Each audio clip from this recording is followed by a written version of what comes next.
بسم الله الحمد لله والصلاة والسلام على رسول الله. السلام عليكم ورحمة الله وبركاته. سلامك قدال ولا ليال ما أنت وحنورتي نقوي مذي إن إتكجا وربحيو حالة الدلكة كدب دولانك قاوناء إسرائيل ولا ليال تاريخ اسمها دولة مدينة كسب بالله بتكون سجال بقول إيه لحدا كي وحي موجنا يسائنا إن هيضل أي دولة دمدي سداء يرتاح لحدا يشان سنة جرأة لحدا يشان تاسنو وحان سومرني حالة كلا الدول أو أيسان نو سامحين إن دولة دمدي نسبو حدا هنا قادو كواسو أي كمديهين حكم كي ريت كأها سجال كي سنة حرية دكدبيسي كي ملتري أها كوي اللباتن كسنو اسكو دايادي انقلاب دور مر لاسكو داي dagaaladii hubaysnaa ee lagu riday xukunkii militariga ahaa jabhadihii iyo hogaamiye kooxeedyadii xilligii dagaalada sokeeyay faragelintii shisheeye iyo kuwa argagixisada ee aan la tacaalayno ilaa iyo maanta dadka Soomaaliyeed duruufahaas adag waxay uga soo gudbeen adkaysi dulqaad wada hadal iyo dib u heshiisiin waana mid keentay inaan hirgelino nidaamka federaalka dibna u dhigano waxyaabo badan oo aan ku talaabsan lahayn duruufo mar walba jiray awgood tan iyo intii talada dalka la ii doortay mudaxileedkii hore iyo mid kaanba waxaan qaadanay siyaasadda ah in qadiyadda goosadka waqooyiga aan ku wajahno wada hadal dadka Soomaaliyeed ee tabashada qabana aan uga garaawno wixii loogu geystay magaca dawladnimada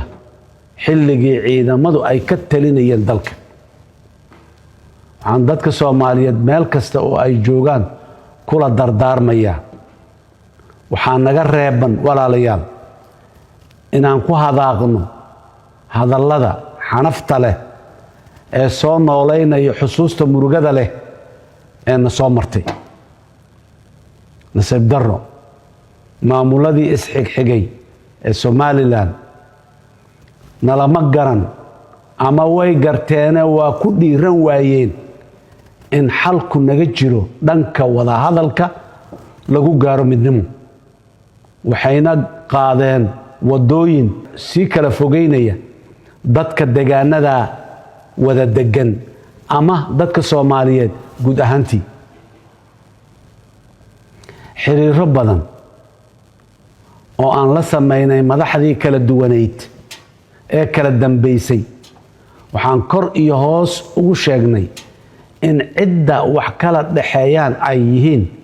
dadka Soomaaliyeed iyo dawladooda jidkuna yahay wada hadal oo kali ah dagaaladii Sool ee 2023 waxay astaan u ahaayeen sida aanu nidaamka ka jira waqooyiga wadada nabadda uga luntay waxaan dad waaweyn oo qaarkood madax yahay qaarna dhaqan yahay ay marqaati iga yihiin inta aan ergo iyo codsiba u soo dirnay in dagaalkii laascaano la joojiyo oo wada hadal nabadeed la aado nasiib darro nalama dhageysan natiijadii ka dhalatayna waan u wada joognay sidoo kale MOU-gii sida lama filaanka ah dig loo soo siiyay iyadoo wada hadallo yididiilo leh noo socdaan ballamana aan dhiganay wuxuu ahaa waddo kale oo lagu lumay iyadana ilaa markii dambe aanu iska afgaranay dawladdii shisheeye ee darafka ka ahayd walaalaheensa ay ka adkaysteen inaan iska afgaranno MOU-gii maanta waxaa mar kale inoo caddaatay sida maamulka Hargeysa ugu nugul yahay damaca shisheeye markii ay Israa'iil aqoonsi ka raadiyeen oo iyaduba go'doon ah kuna caan baxday boobka barakicinta xasuuqa dadka reer Falastiin taas oo ah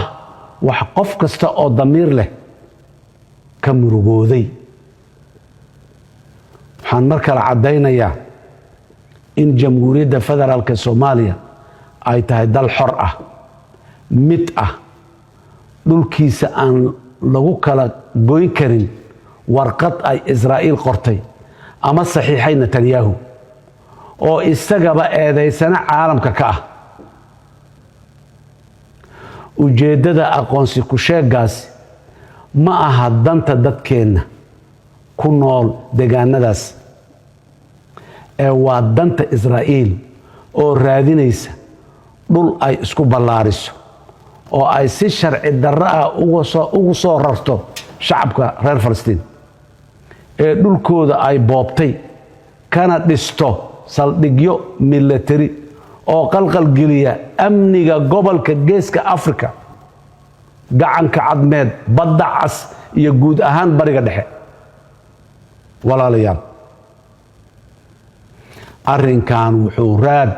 aan fiicnayn ku yeelan doonaa dhaqaalaha, horumarka iyo deganaanshiyaha siyaasadeed ee dalkeenna haddii si xigmadi ku jirto aanan u maaraynin. walaalayaal, dadka Soomaaliyeed ee waqooyigow, ictiraafku idinkama jiro Netanyahu ee wuxuu idinka jiraa dowladda iyo shacabka Soomaaliyeed ee dadnimo, diin iyo dowladnimaba aad wadaagtaan. walaalaha Hargeysa ka taliya waxaan leeyahay ugu yaraan bal dib u milicsada wadada la maro haddiiba dal kala go'ayo. South Sudan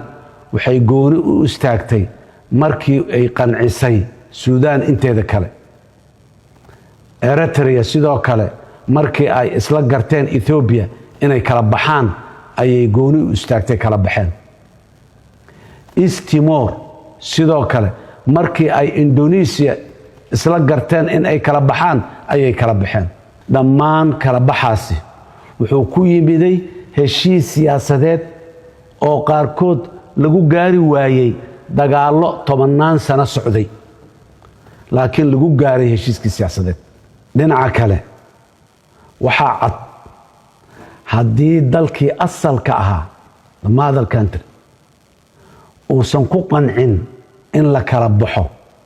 oo heshiis siyaasadeed oo lagu wada qanacsan yahay lagu kala baxo,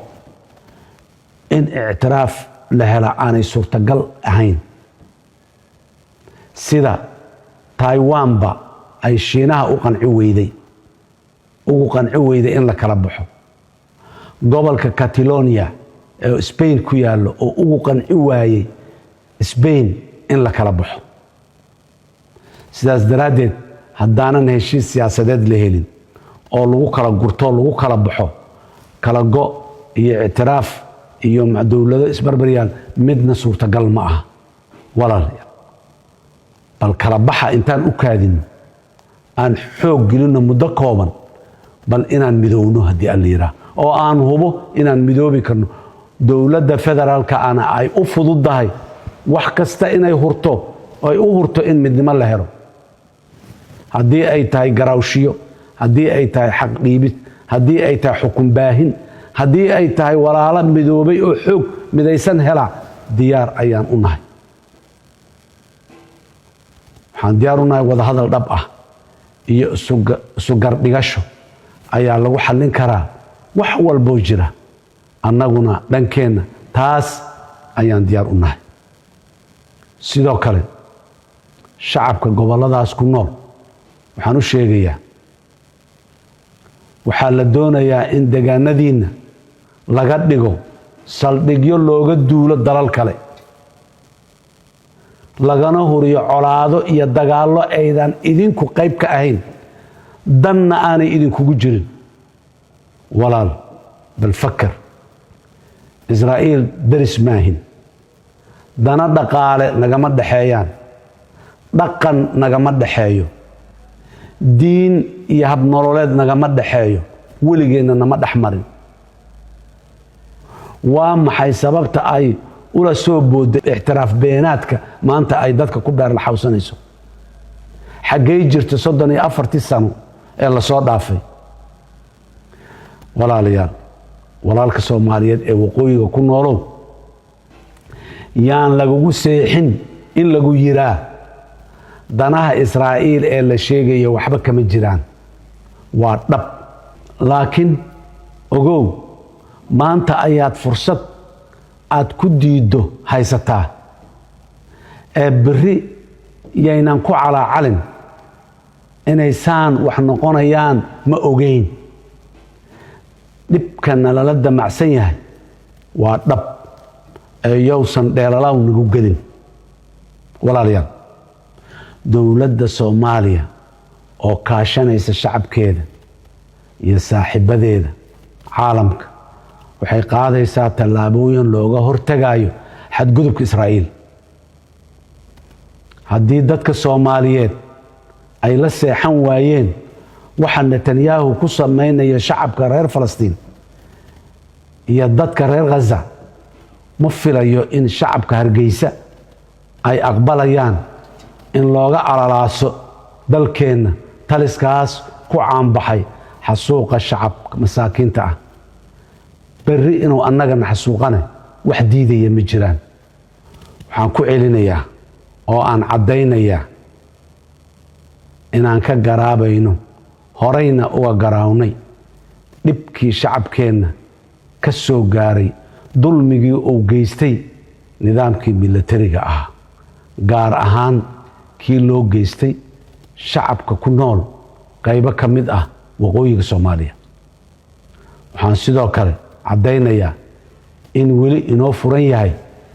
jidka wada hadalka ee aan ku xalinayno wixii horay inooga khaldamay ma khaldame waa Ilaahay waxaan fariintayda mar kale u dirayaa madaxda Israa'iil waan leeyahay Soomaaliya ma ahan dal la qabsan karo la qaybin karo ama la gadan karo kuma ladeysaan oo kuma heleysaan waxa aad ku taamaysaan tani waxay sii kordhinaysaa go'doonka aad awalba dunida kaga jirteen gabagabadii iyo gunaanadkii walaalayaal waxaan aad ugu mahad celinayaa shacabka Soomaaliyeed meel kasta oo ay joogaan ee ka dhiidhiyay tallaabooyinkan guracan